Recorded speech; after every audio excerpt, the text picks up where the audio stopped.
Hi guys, welcome back to the channel. FPL Consult here, and in today's video we have my Game Week 12 team selection where I share with you guys how my team is setting up for Game Week 12 and beyond. Now, spoiler alert, I have already made 3 transfers for a -4, which is something very uncharacteristic of me because usually I like to wait as late as possible, but because I was quite certain on the moves I wanted to make and also wanted to beat a couple of price rises as well as falls for some of my players, I've moved early and locked in my 3 transfers. But what we have on screen right now is my team before I had made any transfers, to give you guys a bit of a refresher on how my team was looking like before the changes were made. And then as we go along in the video, I will discuss each of the moves that I've made and why I've done so. So hopefully in today's video, you find a bit of use in it. If you do, please do drop a like and please do subscribe as well. And if not, let's start out with my team pre-transfers, which is on screen right now. Moving into Game Week 12, I had 2.3 million in the bank and I had 2 free transfers. Now, as you can see, there's loads of flags in my team. One for Trent, Mbeumo, Semenyo, and then Cole Palmer. So I'll speak about the Trent flag first. So this one, he had a bit of a hamstring injury. He came off in the Game Week 11 game. He did not finish the game against Aston Villa. And latest reports are that, we don't think we'll see him back. At the earliest will be the Manchester City game. So I honestly don't think that he's someone that, unfortunately, I can count on for Game Week 12 because this was quite the banker fixture, I guess. This Southampton away fixture was the main reason why I wanted to keep Trent. But that obviously has, kind of gone south a little bit because now he's injured. I have to deal with him. So he is definitely one of the transfers out, and I will share with you guys the replacement I have for Trent later on. Now, in terms of the 3 other flags, Mbeumo, Semenyo, and Cole Palmer, none of them honestly concern me too much. I'll start with Cole Palmer first. He was pictured in training a couple days ago and he wasn't with the England squad whatsoever. He's gotten a good break and he was with the Chelsea squad all the time and he's back in training. I do think that from Game Week 12 onwards, he's got a good rest. He'll kick on for the rest of the season. So I'm happy to just have him here, and I don't think he's going to be much of an issue for me. So this yellow flag honestly should be removed.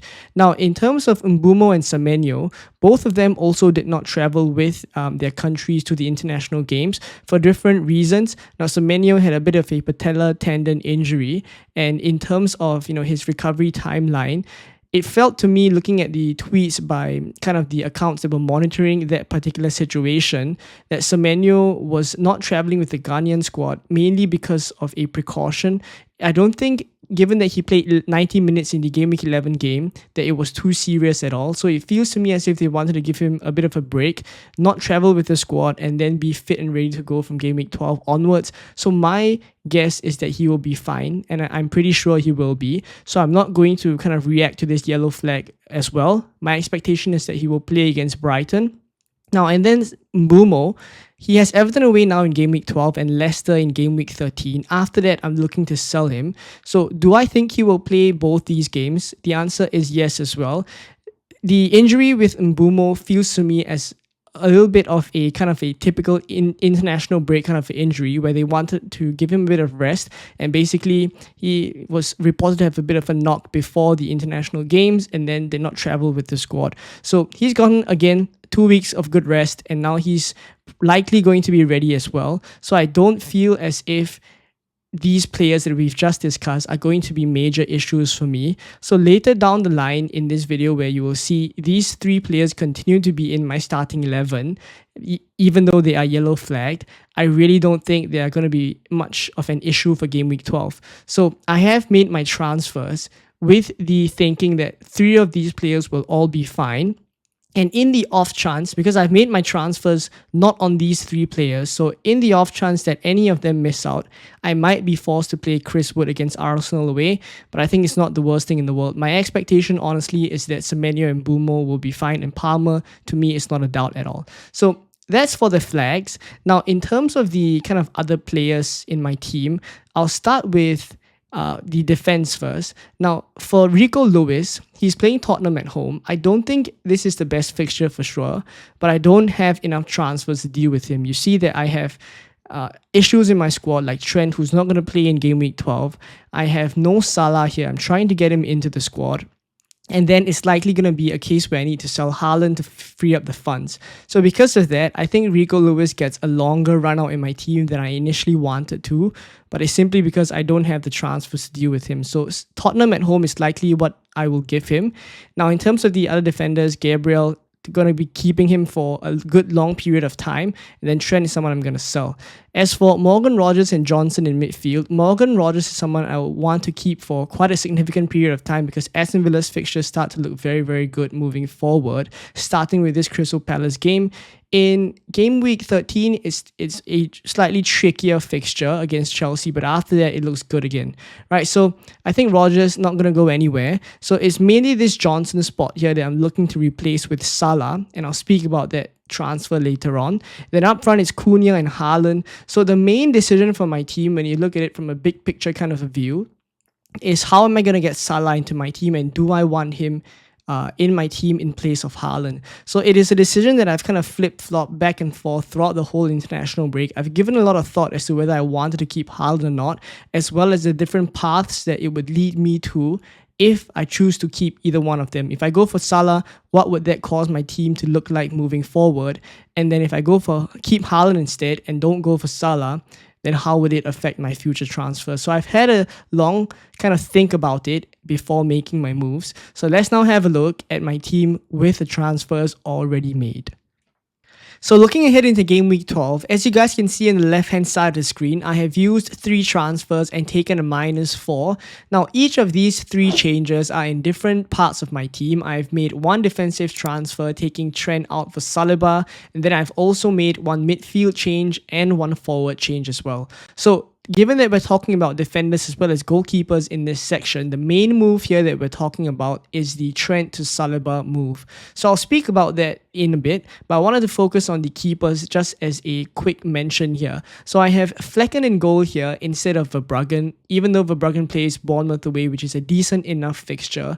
But I simply, because I look at it from a fixture standpoint, I backed the Bournemouth attack to get something against Brighton more than I backed the Everton attack to get something against Brentford. Now, despite Brentford looking extremely poor, Everton have just been so bad from an attacking perspective that I think I want to take my chances here, and also have Semenyo in my midfield, as you guys saw just now, and I don't really want him to be playing against Verbruggen if both of them are in my starting 11. So that's the main reason why I've gone for Flecken here, despite Brentford looking very poor in defense. Come the game week 12 deadline, I might just swap it around. So I'm quite unsure about this decision still. It's not super clear-cut, but for now it's Flecken. Now, in terms of the defense, again, the main move we want to focus on is the Trent to Saliba move. Gabriel and Lewis, they were already in my team, and I don't have transfers to deal with Lewis, as I mentioned just now. So he's going to be playing against Tottenham at home here. So the main reason why I've gone for Saliba is simply because I do back the Arsenal defense moving forward. Like, I understand that they have not kept many clean sheets in the past few game weeks. We have been quite disappointed at double Arsenal defense, that some people are even thinking of dropping off them. But I think at this point in time, when I look at the clean sheet odds moving forward, almost every week for the next, I guess, 6 to 8 game weeks, Arsenal are actually top in terms of clean sheet percentages. So I do think that the past few game weeks, though we have not seen clean sheets for them, moving forward, the fixtures are there for them to turn this around.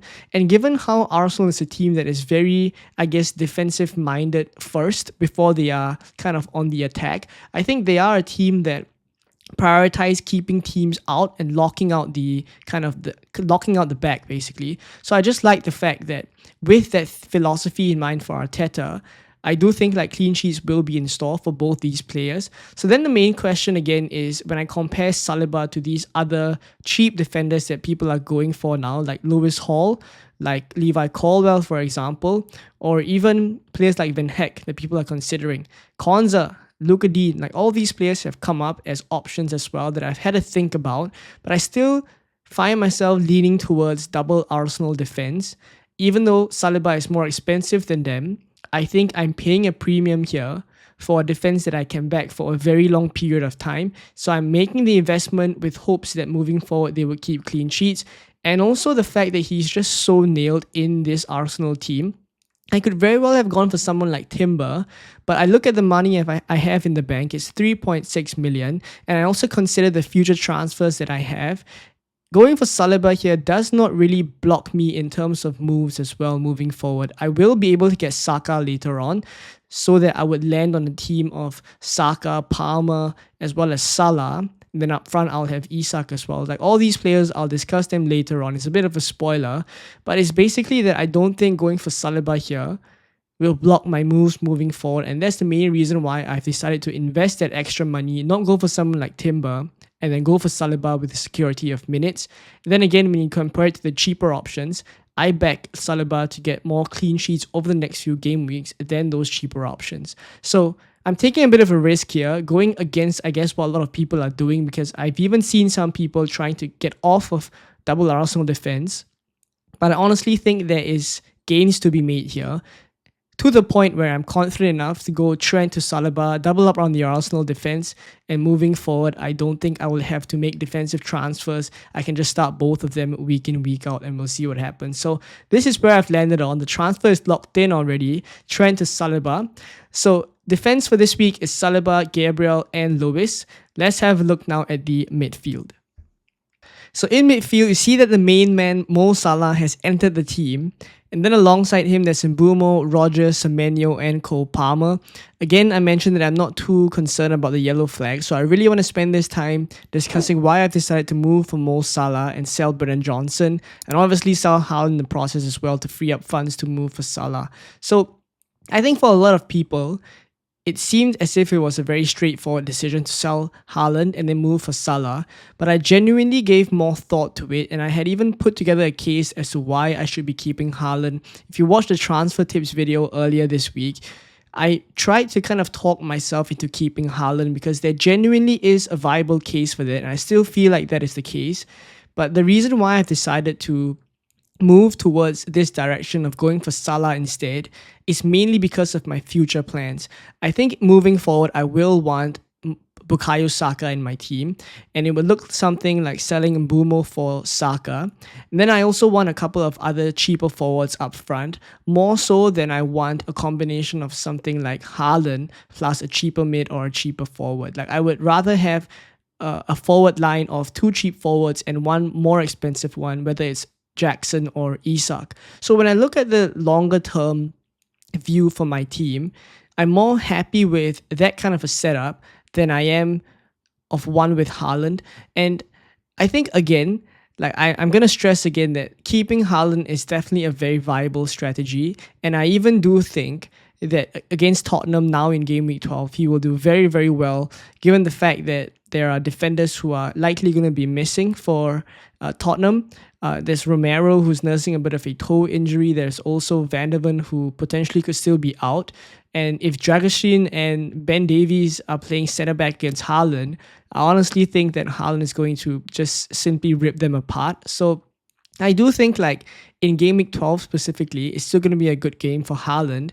And then in game week 13, he plays Liverpool, and then 14 and 15 he will have Nottingham Forest, and he'll also have Crystal Palace in game week 15. Like honestly, the fixtures again are not that bad for Haaland, and it's very viable to keep him, and that's why I spent so much time trying to map out a way of trying to keep Haaland as well. And that route, just to share a little bit, would have looked something like keeping Haaland and then selling Brennan Johnson for Bruno Fernandes instead of Mo Salah. And that route would also mean that I don't get Mo Salah all the way up through game week 18. So I guess it was very close. Like I know for some people it's going to be very obvious that you should be selling Haaland, free up the funds, go for the cheaper forwards. Like I get that argument as well, but I just wanted to give a little bit more thought to it before I made the move. So I did so. I still lean towards this current decision that I've made, which is to free up the funds and then get a slightly stronger midfield overall. Once I do Mbeumo to Saka, my midfield will look something like Saka, Salah, and Palmer. Then up front, you'll see I'll also have Isak later on. And I think that squad structure overall, together with my two premium defenders in Saliba and Gabriel, is something I'm more comfortable holding through the festive period than I am with the other structure that we discussed just now. So that's the main reason why I decided to move for Mo Salah. And it's again, not that I think the fixtures are very good for Salah, because that was also another consideration point, that after Southampton, he will have Man City and he will have Newcastle. I think those are two difficult fixtures. And then after that, though the fixtures start to turn a little bit, there will be a fixture crunch for Liverpool because they're going to be involved in Europe, and then the festive period usually brings a lot of fixtures as well. Not that I'm concerned about Mo Salah's minutes, but could he potentially be rested, or not rested is not the right word, but maybe taken off slightly earlier than we're used to. So I considered all this and I'm still deciding to move for Mo Salah. The move is already made, I can't go back, and because of this, I think moving forward, my transfers are also pretty much mapped out for me as well, which I will share in the Game Week 13 transfer plans video, what I intend to do with my team moving forward from here. But at least for Game Week 12, this is where I've landed. I have sold Haaland. Unfortunately, I'm not happy about it, make no mistake, but I've moved for Mo Salah, and that's likely the course of action for my team moving forward. So this is the midfield: Mbeumo, Salah, Rogers, Semenyo, and Palmer. And let's now have a look at the forwards.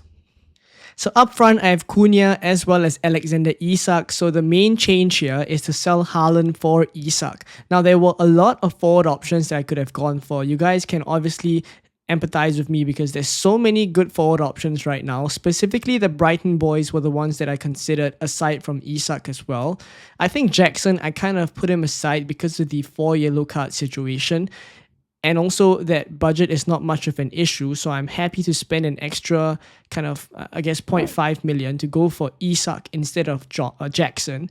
So Isak ahead of Jackson for me, and then is a comparison between Isak and the Brighton boys, and Isak is where I've landed. I look at the fixtures moving forward, and at first I kind of favored the Brighton boys, but then I look at which one I was more likely to go for. I think I was going to go for João Pedro instead of Danny Welbeck. And then when I look at João Pedro as a shorter term option, over these next 2 game weeks, he has Bournemouth away and then he has Southampton in game week 13. I think Bournemouth away is not exactly a very easy fixture.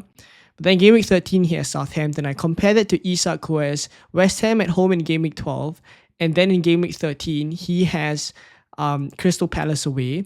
I don't think it's that bad of a comparison of these 2 fixtures. So Isak has the good fixtures. He's also on penalties. I think the main reason why I've decided to go for Isak instead is because he is the one who has been fit for a longer period of time. He had a bit of a toe injury earlier on in the season, but since he's come back from injury, he's had 4 appearances, and in the 4 appearances, he scored, I think, 3 goals and also picked up 1 assist as well. So for Isak to be in the form that he's at, as well as this kind of fixture run for Newcastle moving forward, it felt to me as if it was a really good time to bring Isak in. And also by doing so, I give a bit more time to assess the Brighton players. I get to assess Welbeck as well as João Pedro. Now that João Pedro is back from injury, does it mean that he immediately starts? That's also one of the main concerns I had. And because we're not going to know for sure whether João Pedro is going to start right off the bat after the 15-minute kind of cameo against Man City where he did really well, because we don't know whether he's going to start immediately against Bournemouth away, I think going for Isak here, who has a perfectly plumb fixture as well, West Ham at home, it gives me more time to assess how Hurtzler is going to manage João Pedro's minutes. And then again, I have Chris Wood on the bench. He eventually will be someone I want to sell after the Ipswich game. So come game week 14, Chris Wood will be leaving my team. That is another window where I can move for those Brighton players. So that's the main reason why I've decided to go for Isak here, because I like the fixtures. I like him as a 90-minute man, as well as him being on penalties and Newcastle coming back into form, and then giving me more time to think about who I want to get to replace Chris Wood later down the line. So that's my thinking with going for Isak here. And in terms of overall, how this would make my whole team look, you see that I've replaced Trent with Saliba. I've also removed Brennan Johnson with Salah, and I've sold Haaland for Isak. So this brings my team into a situation where it's going to be slightly tricky to get Haaland back later down the line, because eventually Mbeumo in Game Week 14 will become Saka. So it's very likely that if I do want to get Haaland back into the team, one of the premiums will have to go, but it's something that I'm okay with as well. I think there's enough flexibility there. And I look at the longer term horizon for how long I'll be holding all these players that I just brought in, which is Salah, Saliba, and Isak. I think they're good for me to hold through all the way until January. Fingers crossed they don't get injured. But yeah, so I think because of how good they are in terms of prospects for my team to hold for a very long period of time, I do think like that was kind of what pushed me as well to make the move early and kind of set my eyes on these 3 players and just lock them in. So that's where I've gone, and I've made the transfers already. So this is how the team is setting up for game week 12. Let me know what you guys think of the moves that I've made, this -4 that I've taken, and I've set my team up to a point where moving forward, I will share my transfer plans in the Game Week 13 transfer plans video again, but I'm pretty sure that moving forward, the transfers are very clear-cut for this team. So let me know what you think in the comments down below, and let's now have a look at the captaincy algorithm to wrap up this video. So now that I've brought Mo Salah back into my team, I'm very comfortable for game week 12 because he is top of the captaincy algorithm for game week 12 at 7.93 algorithm points. Haaland obviously very close behind despite him playing Tottenham. We just mentioned about Tottenham having some defensive issues, and also we know the kind of philosophy that Ange Postecoglou has, where he will always have space in behind for the opposition because of how attacking his team plays. So Haaland getting 7.18 algorithm points against Spurs really does not come off as a surprise to me. And then Palmer against Leicester at 6.73. So for those of you who are new to the captaincy algorithm, it is basically a weighted average value of predicted points from 3 different sources. We give different weights to the different sources based on reliability. And in game week 11, it picked Salah as well against Aston Villa, and that came off very nicely for the algorithm. So for game week 12, it's picking Salah again against Southampton away. It makes a lot of sense. And then in terms of the success rate, it has seen a 8 out of 11 game week success rate. So it's looking pretty good for the algorithm, and I'm happy to be aligning with the algorithm as well for game week 12. So Salah will be my game week 12 captain. Let me know what you guys are going for in terms of captaincy. And I think if you have both Salah and Haaland, I know there are teams out there with both of these kind of very expensive players. Where would you go in terms of captaincy? It's quite tricky, but if you do kind of follow this algorithm, then it would mean that Salah is the captain of your choice. But I do think it is closer than, what a lot of people put it to be, because Haaland being a captain against Tottenham at home could be a bit of a differential as well if you have both of these assets. So let me know where you would go in the comments down below. If not, I hope you guys enjoyed this video. If you did, please do drop a like. Please do subscribe as well. That is my team selection for game week 12. Let me know your thoughts in the comments down below, and I will see you in the game week 12 deadline stream on Saturday.